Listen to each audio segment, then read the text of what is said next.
Today I'm going to be talking about Ardelyx. I'll go through all the bear points currently outstanding for Ardelyx so that you can make an informed decision about whether to invest.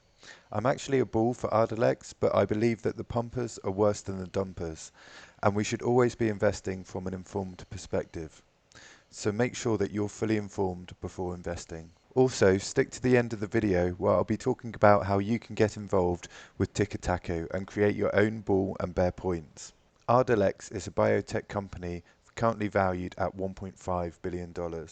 This is an organized list of the bear points. We can see my number one concern here is the insider selling. So if we click into here, we can see there's been quite a lot of insider selling in the last 3 quarters. So you can go to this link here and see all of that selling. There's been some major selling by the CFO in December. He sold over half of his shares. And then since then, the CEO, the CLO, and the CDO have all sold significant values of shares, even though this doesn't compare to the amount that the CFO sold. So for me, this is the most concerning. Why are they selling shares at this point in time? But there is the old saying that there's 1,000 reasons to sell shares, but there's only one reason to buy. So although this is making me cautious, at the moment it's not a reason for me to sell my shares. So next on the list is the ESRD-PPS, which is the end-stage renal disease prospective payment system. Now this is a bundle that sells drugs for renal disease, and at the moment exposure isn't in this list of drugs in this package. So there's two issues I understand from this. The first is that it won't get added into the bundle, which means that a lot less patients will have access to this drug. And the other one is if that it does get added into the bundle, then they would have to adhere to pricing from the regulatory body that governs the payment system. But there are two ballpoints to this. The first is the HR 5074 bill. And if this passes, it means that it won't have to get added into the bundle, but also that it won't be restricted to certain patients. And the other is the TDAPA. This means that no matter what happens, exposure has 2 years where it doesn't have to worry about this restriction and going into the bundle. So it does have some time to make some profit before this would come into effect. And the next on the list is Ozempic, and I'm sure you've all heard about this drug. It's the weight loss drug, and there's a concern that this is going to lower the market share for Ardelyx. And the reason that might be is because heart disease can be caused by being overweight. And although we don't know how much heart disease is actually caused by being overweight, it is scientifically proving that being overweight will increase your chances. Now, if you look at the article that I have here for the proof of this statement, it will mention that this only happens slowly. So you can see the ballpoint here is that this is only going to slowly reduce the amount of people with kidney disease.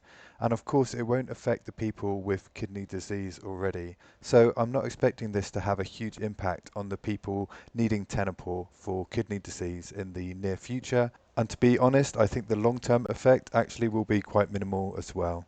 Okay, so we're about halfway through the bear points now. I hope you're not too depressed about the stock. I have also made a video about the ball points, and the ball points for this stock are really strong, so I really recommend that you go and check that out. I'll be providing a link below.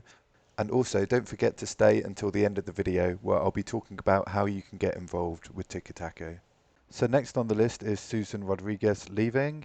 Now this coincided with a significant drop in the stock price. Of course, everyone jumped to conclusions and assumed that it was to do with Susan Rodriguez leaving, which it could have been, but we just don't know. And I'm not sure why it would do. They've got a very strong C-suite still. Yes, she helped out the company a lot, but she's also been there for 4 years and probably just looking to move on. I can't see this really having a significant effect on ARDX going forward. They're building up their team, the sales are increasing. It seems like they've got their game plan set already, so I'm really not sure why this would have a significant effect on the stock price. Next on the list is the increasing costs. Now this is actually quite a big concern for me for the next few quarters. The reason being is that's going to affect the EPS, and I imagine some of the algorithms work off the EPS, so just affecting the stock price in the short term, but long term, I don't think that's going to be an issue. They did say that it was going to increase 20 million each quarter for the next 3 quarters.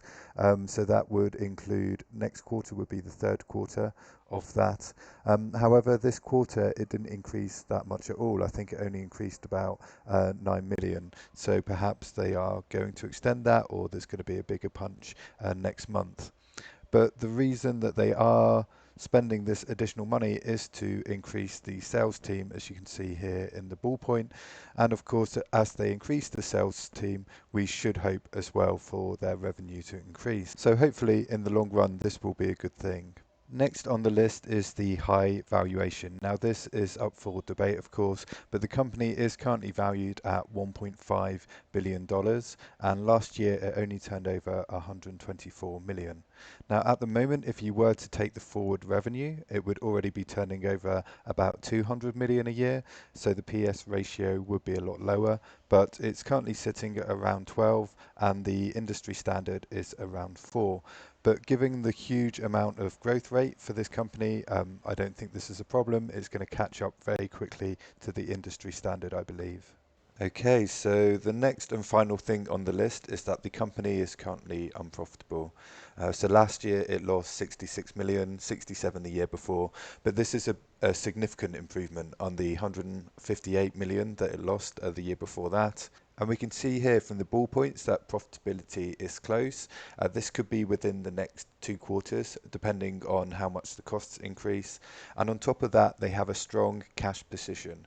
This means that they'll be able to survive. I think they can survive for at least 2 years at the current run rate. So there's little risk of this company going bankrupt before they reach profitability. So as promised, I'm going to go through how you can get involved with Ticker. This is a free tool that I've created that lets you keep track of all the points, bull points, bear points, catalysts, anything to do about the stock. So it's information based, community driven content. So you can add bull points and bear points, and then you can see the bull points and bear points added by other people. Currently this is new, just me using it at the moment. So if you would like to get involved, just click onto the homepage and my email details are here. Just send me an email and I can talk you through everything. Thanks for listening. Have a good day.